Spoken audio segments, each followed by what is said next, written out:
Carl Sagan is one of the preeminent astronomers of our time. He is known for bringing the heavens to our living rooms with his PBS series Cosmos. His latest work is The Demon-Haunted World, Science as a Candle in the Dark. It explores the country's growing fascination with pseudoscience, astrology, faith heals, the supernatural, and the like, all superstitions that he says threaten to undermine true science. I am pleased to have him here, and I also take note of the fact that he is the David Duncan Professor of Astronomy and Space Sciences and Director of the Laboratory for Planetary Studies at Cornell University, Distinguished Visiting Science at the Jet Propulsion Laboratory, California Institute of Technology, and co-founder and president of the Planetary Society, the largest space interest group in the world, and a former Pulitzer Prize winner. Welcome back, sir. Thank you, sir. Great to see you. Listen to this. I hate to read too much, but this is almost like they've been reading your book. This is from the New York Times for Friday, May 24.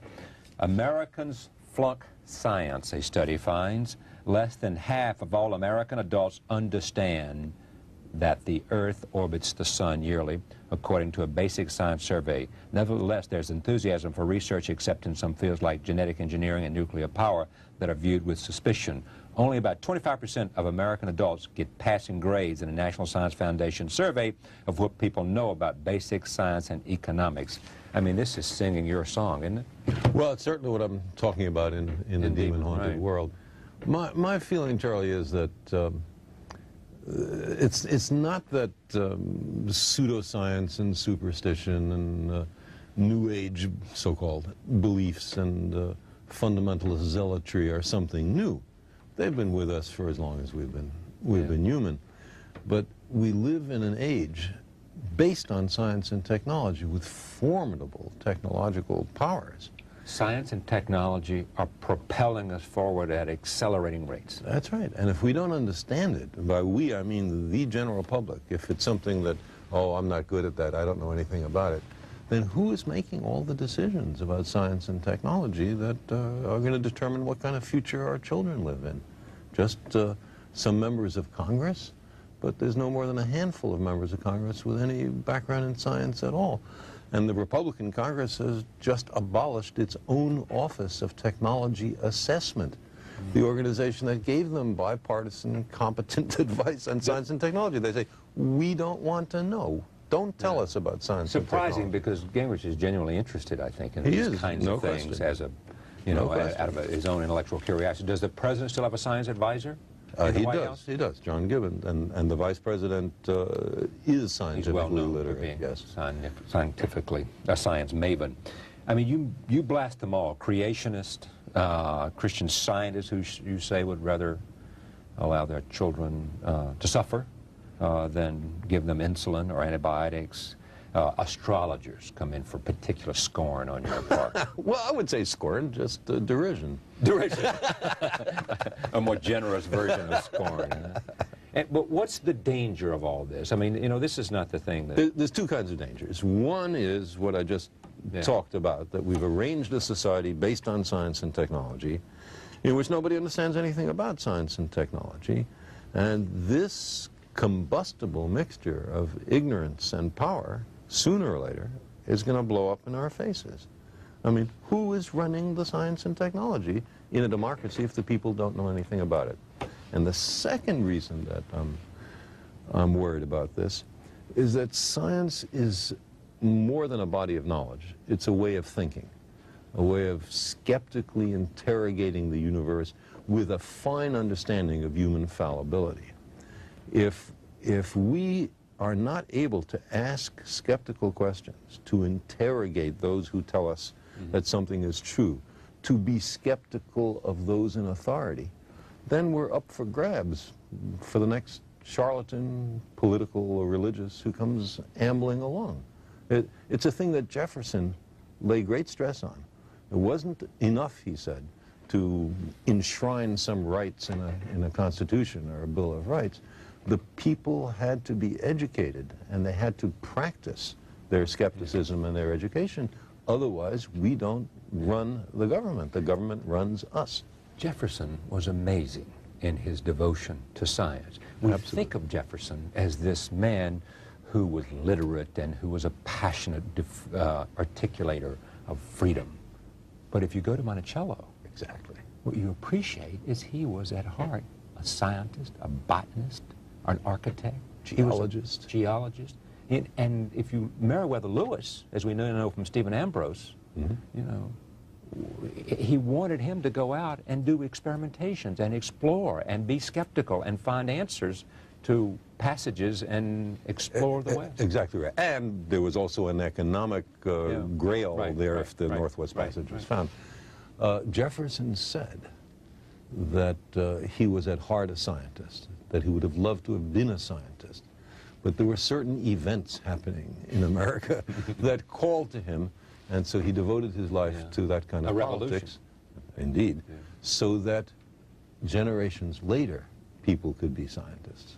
Yeah. Have we, the point is made, and maybe by you, you know, is it, when's the last time we had a president who made a speech about science? You know, yeah, I mean, it made us, I say that. You know, it is this notion that science is not of great interest to us in some sense, that somehow we don't want to learn.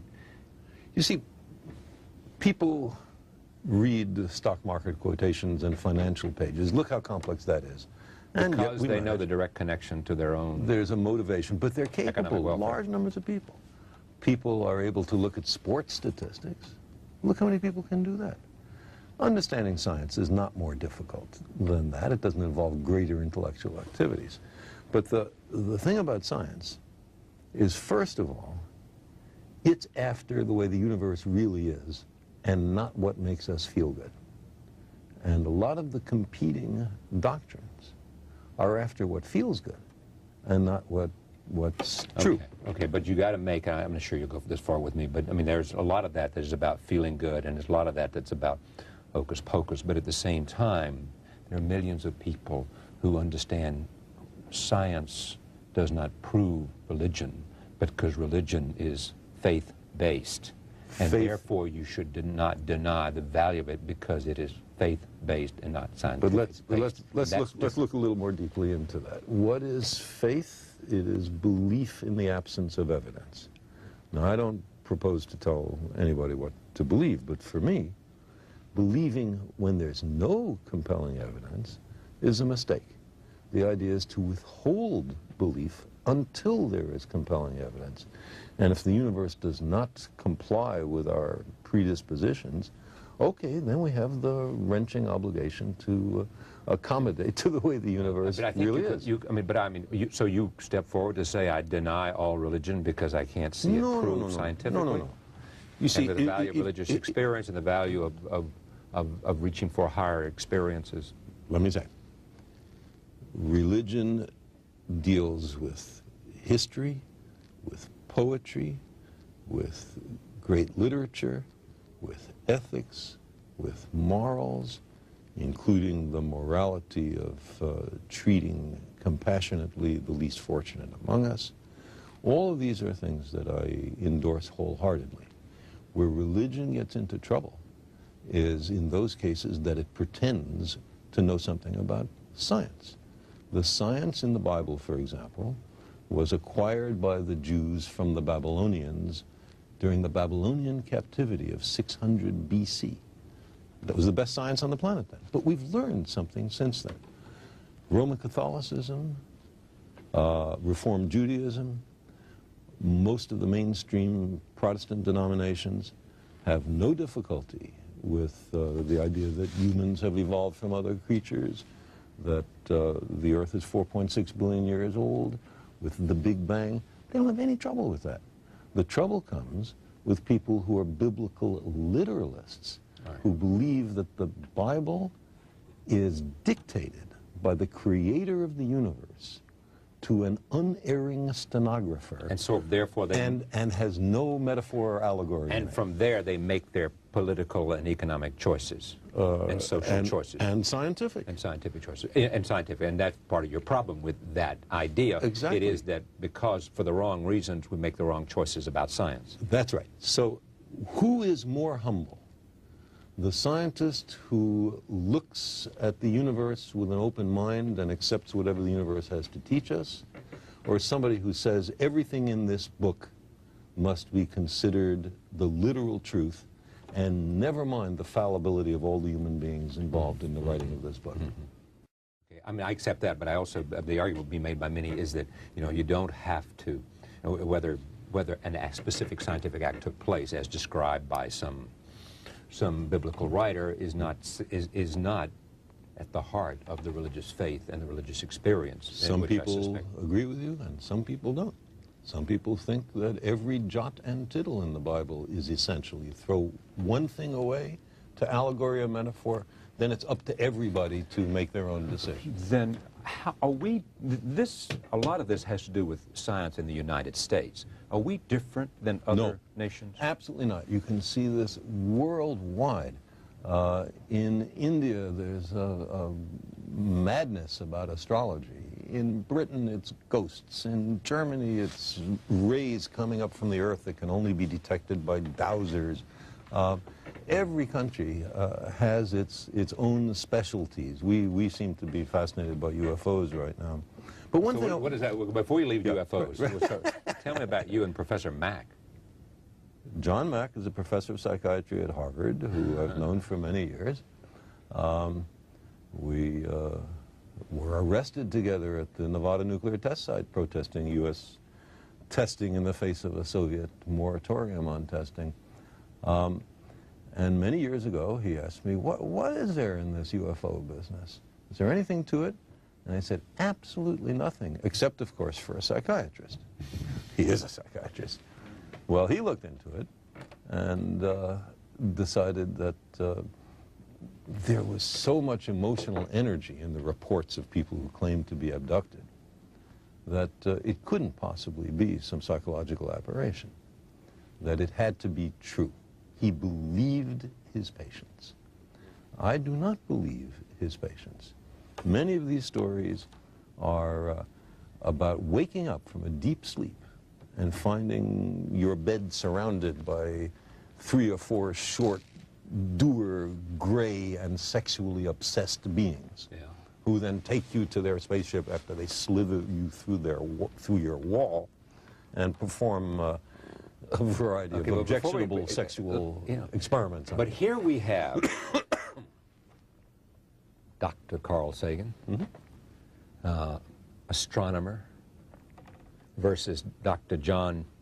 what's his first name? John Mack. John Mack. MD. No question. So what's the problem? How could... He's a scientist. How can scientists disagree? He's a scientist. Is that what you're asking? No, I'm asking how could... I mean, what do you think of this man coming to these conclusions? I think he is not using the scientific method in approaching his issue.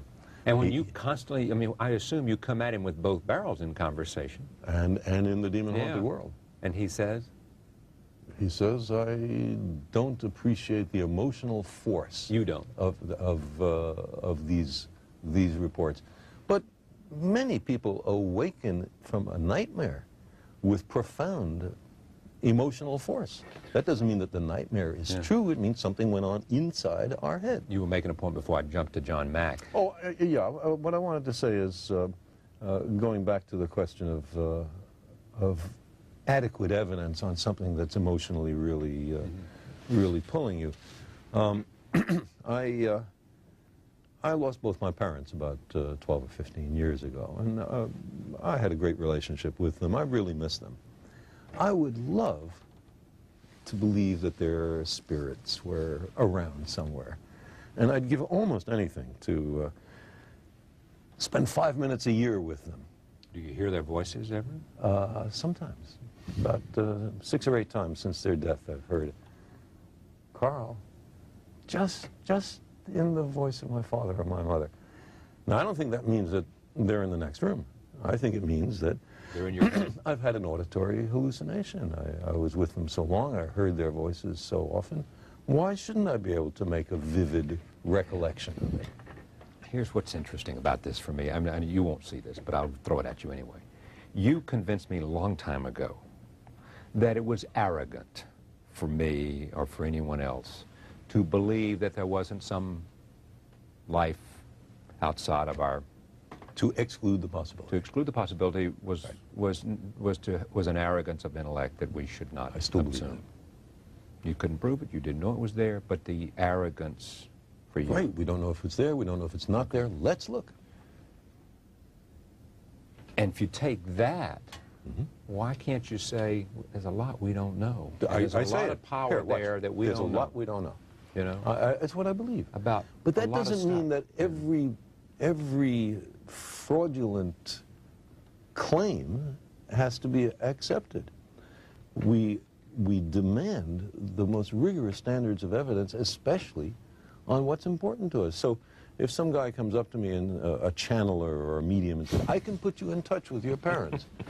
Well, because I want so terribly to believe that, I know I have to reach in for added reserves of skepticism, because I'm likely to be fooled and much more minor to have my money taken. What was it, J.Z. Knight was it? Yeah, exactly. She has a guy named Ramtha, who's 10,000 years old or 35. Something. 35, yes. He tells you lots of things, but nothing about what life was like 35,000 years ago. Shirley MacLaine believes. Shirley MacLaine believes that Ramtha was her brother. Things like the Loch Ness Monster, and all that. Again, is it photograph? Fakes. I mean, the most famous photograph has now been shown to be a fake, but could there be a unknown mammal or even reptile of large dimensions swimming in a Scottish lake?